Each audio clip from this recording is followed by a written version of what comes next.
الحمدللہ رب العالمین والصلاة والسلام علی سید المرسلین وخاتم النبیین ورحمۃ اللہ للعالمین اما بعد۔ حضور رحمۃ للعالمین صلی اللہ تعالی علیہ وآلہ وسلم کا ایک نہایت مختصر سا فرمان آپ کے سامنے عرض کرنا چاہتا ہوں۔ پیارے نبی علیہ الصلاۃ والسلام نے ارشاد فرمایا، وعن ابی موسیٰ قال رسول اللہ صلی اللہ علیہ وسلم مثل القلب کریشۃ بأرض فلات یقلبها الریاح ظہرا لبطن، رواہ احمد۔ پیارے نبی علیہ الصلاۃ والسلام نے اس فرمان کے اندر ارشاد فرمایا کہ جو انسان کا دل ہے یہ ایک پرندے کے پر کی مانند ہے۔ جیسے کسی پرندے کا ٹوٹا ہوا پر ہوتا ہے، کبوتر کا پر سمجھ لیں یا کوئی بھی پرندہ ہے، اس کا ٹوٹا ہوا ایک پر، اس کی مانند ہے انسان کا دل۔ بِأَرْضٍ فَلَاتٍ، اور آپ نے ارشاد فرمایا کہ یہ جو پر ہے یہ ایک کھلی زمین میں پڑا ہوا ہے، ایک میدان میں، وسیع میدان میں پڑا ہوا ہے،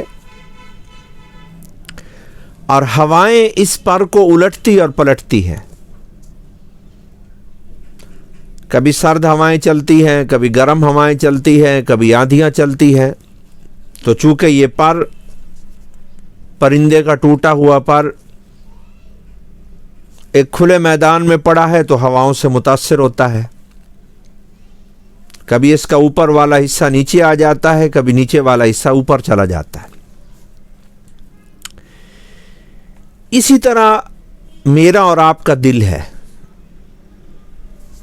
یہ جو ہوائیں ہیں یہ ماحول کی ہوائیں ہیں۔ کبھی ہم نیک ماحول میں جاتے ہیں تو ہدایت کی ہوائیں ہمارے دل پر اثر انداز ہوتی ہیں، اس پر کے اوپر اثر انداز ہوتی ہیں۔ ہم قرآن مجید کا ترجمہ سنتے ہیں، اللہ تعالیٰ کی عظمت کی باتیں، پیارے نبی علیہ الصلاۃ والسلام کے مبارک فرمان وہ ہم سنتے ہیں، اللہ والوں کی قیمتی باتیں ہدایت والی وہ سنتے ہیں، علماء کے وعظ سنتے ہیں۔ تو جب ہم کسی پاکیزہ ماحول میں جاتے ہیں تو وہ بھی ہمارے دل پر اثر انداز ہوتا ہے، اور اگر ہم کسی برے ماحول میں جاتے ہیں تو وہاں پر دل پلٹ جاتا ہے برائی کی طرف۔ اس وقت جو ہمارا دل ہے، جس دور کے اندر ابھی ہم موجود ہیں، تو پوری دنیا سے ہوائیں چل رہی ہیں۔ مغربی تہذیب کی ہوا بھی چل رہی ہے، ہندوؤں کی تہذیب وہ بھی ہوا چل رہی ہے، دنیا سے اندھی محبت یہ ہوائیں بھی چل رہی ہیں۔ جیسے ہی ہم بڑے ہوتے ہیں، دنیا میں آتے ہیں، ہم دیکھتے ہیں کہ ہر انسان دنیا سے محبت کر رہا ہے اور اس کے لیے سارے اخلاقی ضوابط کو پامال کرتا جا رہا ہے، دین کے قانون کو بھی نظر انداز کرتا جا رہا ہے، تو ہمارے اوپر وہ ہوائیں اثر انداز ہوتی ہیں۔ ہدایت کی بات بہت کم ہمارے کانوں میں پڑتی ہے۔ انسان کا دل ایک الٹنے پلٹنے والی چیز ہے۔ عربی زبان کے حساب سے اگر آپ کسی ڈکشنری میں لفظ دیکھیں گے کہ قلب کا کیا معنی ہے، کہ عربی زبان میں قلب کا کیا معنی ہے، اور پھر ایک اور لفظ دیکھیں قلب یقلب تقلیباً، اس کا کیا معنی ہے آپ دیکھیں ڈکشنری میں، تو آپ کو وہاں پر نظر آئے گا کہ اس کا معنی ہے الٹنے پلٹنے والی چیز۔ دل کو اسی لیے قلب کہا جاتا ہے کیونکہ یہ ایک حال پہ نہیں رہتا. یہ کبھی خوشی کی حال میں ہوتا ہے، کبھی غم کے حال میں ہوتا ہے، کبھی شیطان کے شکنجے میں پھنس جاتا ہے، کبھی وہاں سے پھڑ پھڑا کے نکلتا ہے اور ہدایت کی طرف بڑھتا ہے، اللہ کی رضا کی طرف بڑھتا ہے، پیارے نبی علیہ الصلاۃ والسلام کے انبیاء کے فرمانوں کی طرف بڑھتا ہے. تو اس میں تبدیلیاں آتی رہتی ہیں. اگر ہم اپنے قلب کو، اپنے دل کو، اس پلٹنے والی چیز کو ایسے ہی پڑا رہنے دیں گے ایک کھلے میدان کے اندر جہاں فتنوں کی آندھیاں چل رہی ہیں، تو ہمارا دل گمراہی کی طرف پلٹ جائے گا، کیونکہ اس کی آندھیاں بہت تیز چل رہی ہیں. اگر ہم اپنے قلب کی حفاظت نہیں کریں گے تو ہم کیا کریں، کیا طریقہ اختیار کریں کہ بھئی ہمارے دل کا قبلہ بدل جائے، ہمارے دل کا رخ بدل جائے، ہدایت کی طرف پلٹ جائے یہ پر جو ہے. کیونکہ دل کا اثر پورے وجود پر پڑتا ہے. اگر دل کی حالت بدل جائے گی، درست ہو جائے گی، نیت ٹھیک ہو جائے گی. جب نیت ٹھیک ہو جائے گی تو تمام اعمال پہ اثر پڑے گا. جب دل کا قبلہ درست ہو جائے گا، اس کا رخ درست ہو جائے گا، زبان پر بھی اثر پڑے گا. گالم گلوچ ختم ہو جائے گی، جھوٹ ختم ہو جائے گا، دو نمبری ختم ہو جائے گی، آنکھوں پر بھی اثر پڑے گا، شرم و حیا آنکھوں میں آ جائے گی. دل کا جو قبلہ ہے وہ اللہ کی رضا کی طرف، پیارے نبی علیہ الصلاۃ والسلام کی اطاعت کی طرف پھر جائے گا تو پورا نظام حیات بدل جائے گا، گھر کا ماحول چینج ہو جائے گا. یعنی کہ اگر ہمارے دل کا رخ صحیح ہو جاتا ہے تو ہم صبح سویرے جب گھر سے نکلیں گے، جس آدمی سے ملیں گے وہ کہیں گے آج وہ تم پہلے والے آدمی نہیں ہو، تم چینج ہو گئے ہو، تمہاری نیت بدل گئی ہے، تمہاری زبان چینج ہو گئی ہے، تمہارے ارادے چینج ہو گئے ہیں، تمہاری آنکھوں سے روشنی ایمان کی اور نور نظر آ رہا ہے. کیونکہ دل حکمرانی کرتا ہے، پورے وجود کی جو سلطنت ہے اس کے اوپر یہ دل حکومت کرتا ہے. تو ہم ایسا کیا کریں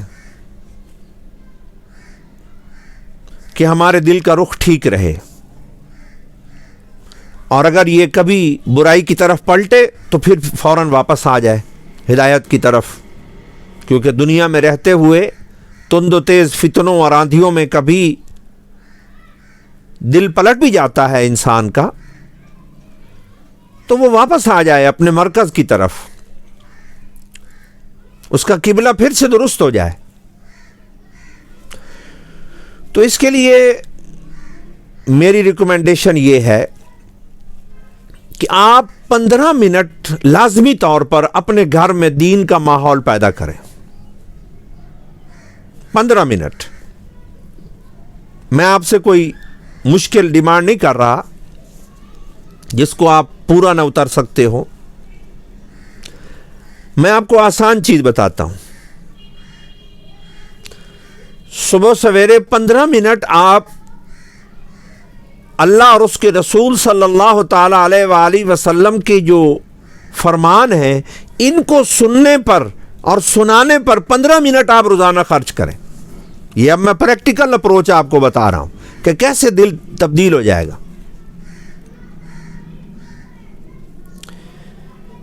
5 منٹ آپ قرآن مجید ایک ترجمے والا کھولیں، جو بھی آسان ترجمہ ہے مارکیٹ کے اندر آپ جو بھی آسان ترجمہ لے آئیں. جیسے پیر کرم شاہ صاحب الازہری کا ترجمہ بھی بالکل آسان ہے، مولانا فتح محمد جالندھری کا ترجمہ بھی بالکل آسان ہے. آپ یہ آسان ترجمہ کوئی بھی لے آئیں. فجر کی نماز کے بعد صرف 5 منٹ آپ اپنی فیملی کو بٹھائیں اور قرآن مجید کا ترجمہ 5 منٹ آپ سنائیں. میں نے کل پرسوں کی بات ہے، میں نے چیک کیا گھڑی کے اوپر کہ 5 منٹ میں ایک بہت بڑا رکوع قرآن کا ترجمے کا پورا ہو جاتا ہے. یعنی اگر بڑی جلی قلم سے لکھا ہوا ہے قرآن مجید اور ترجمہ، ایک پورا صفحہ، اس سے بھی زیادہ ہو جائے گا 5 منٹ میں۔ آپ 5 منٹ قرآن کا ترجمہ پڑھ کے سنائیں۔ پڑھ کے سنانا بہت ضروری ہے، یہ نہیں کہ آپ اکیلے بیٹھ کے پڑھیں، نہیں، اگر گھر میں آپ رہتے ہیں اپنی اماں کو سنائیں، بیوی کو سنائیں، اپنی بیٹیوں کو سنائیں، بیٹوں کو سنائیں۔ اگر آپ خود پڑھ کے نہیں اردو زبان سنا سکتے اور آپ کی بیٹی یا بیٹا وہ 5-6 جماعتیں پڑھے ہوئے ہیں تو وہ آپ کو قرآن کا ترجمہ پڑھ کے سنا سکتے ہیں۔ اگر آپ کی بیٹی یا بیٹا 3 یا 4 سال کے بھی ہیں تو یہ مت سوچیں کہ یہ تو چھوٹی سی بچی ہے اور یہ چھوٹا سا بچہ ہے، ان کو کیا سمجھ آئے گی میں کیا پڑھ کے سنا رہا ہوں۔ آپ سنائیں، پھر اثرات دیکھیں، ان کا بھی دل بدلے گا، آپ کا بھی دل بدلے گا۔ صرف 5 منٹ کی میں بات کر رہا ہوں، 5 منٹ قرآن مجید کا آسان ترجمہ پڑھ کے سنا دیں، بالکل آرام سے ٹھہر کے۔ اس کے بعد قرآن مجید کو آپ رکھ دیجئے اور پیارے نبی علیہ الصلاۃ والسلام کے فرمانوں کی ایک کتاب ہو، جیسے ایک مشہور کتاب ہے جو بزرگان دین اکثر پڑھ کے سناتے ہیں اللہ والے، جس کو ریاض الصالحین کہتے ہیں، اس کا کوئی آسان سا ترجمہ آپ لے آئیں، مشکل ترجمہ نہ ہو۔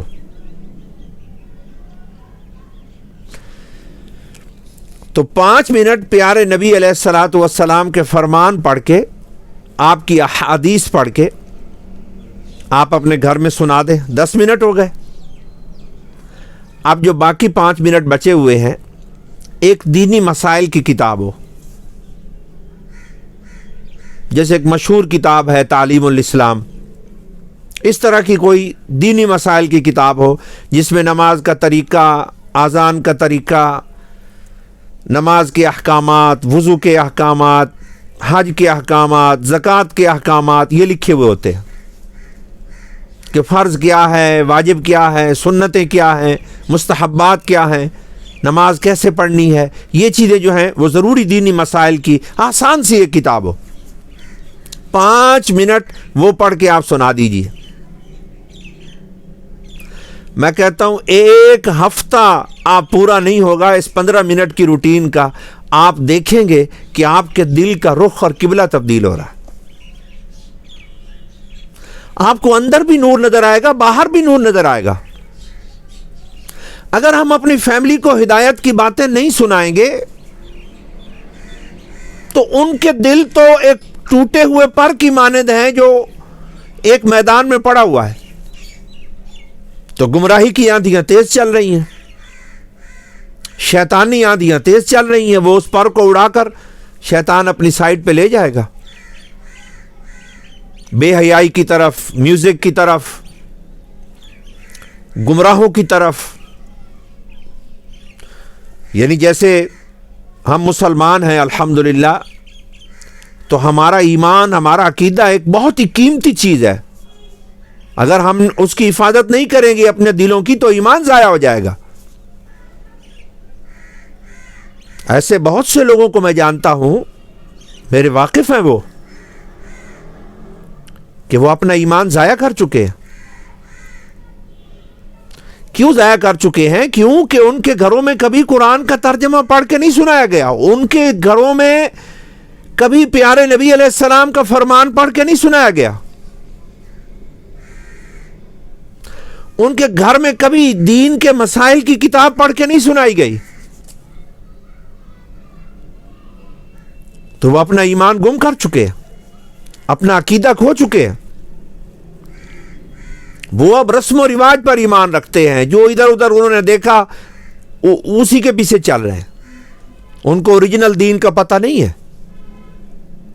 تو آپ اپنے آپ پر بھی رحم کھائیں، اپنی آنے والی نسلوں پہ رحم کھائیں۔ آپ کو ایمان ملا ہے، 14 صدیاں پہلے پیارے نبی علیہ الصلاۃ والسلام تشریف لائے اور آپ نے قرآن کو مکمل لکھوایا۔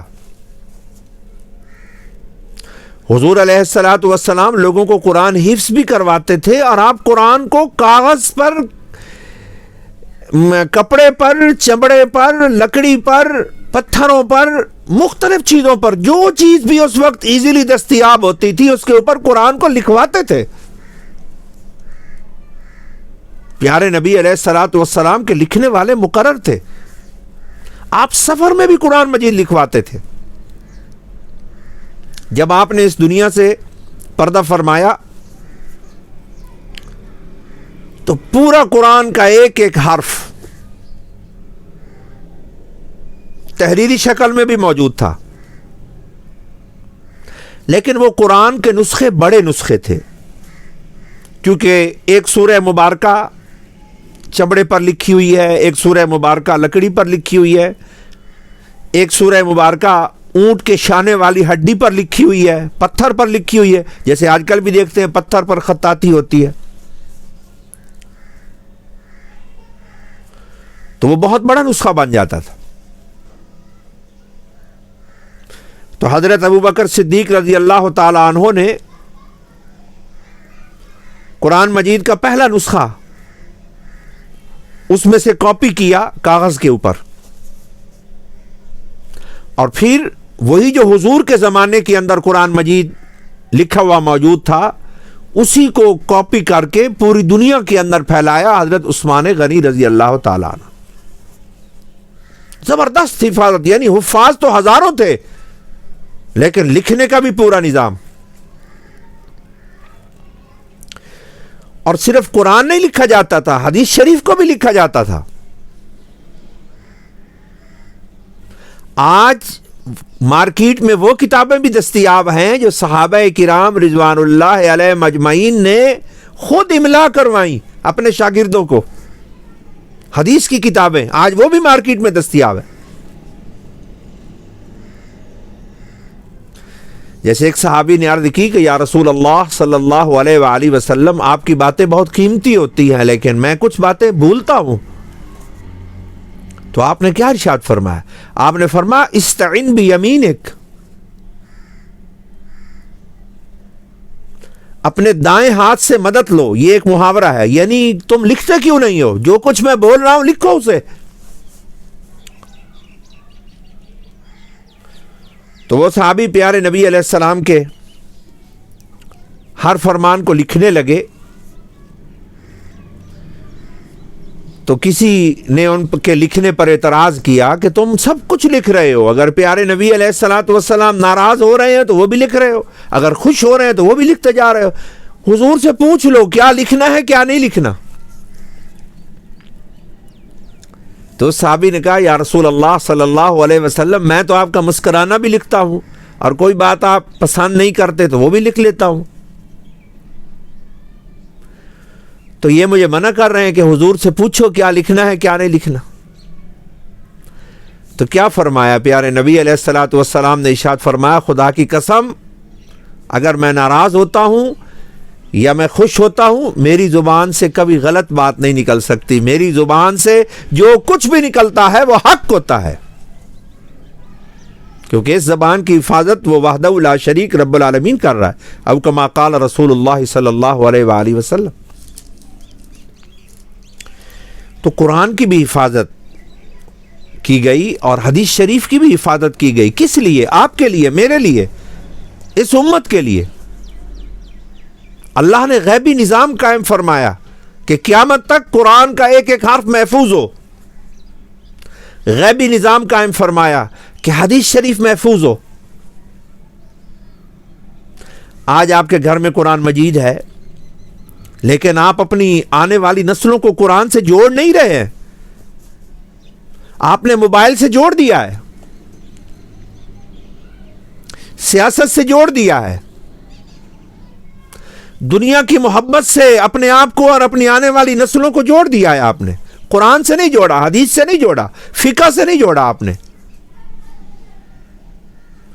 تو اگر آپ کسی دینی مدرسے میں داخل نہیں ہو سکتے یا آپ کے قریب عظیم کوئی عالم موجود نہیں ہے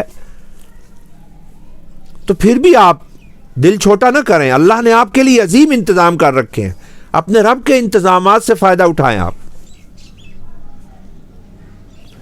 میں ہر مسلمان کے گھر میں 15 منٹ دین کی تعلیم جاری کرنے کی درخواست کرتا ہوں.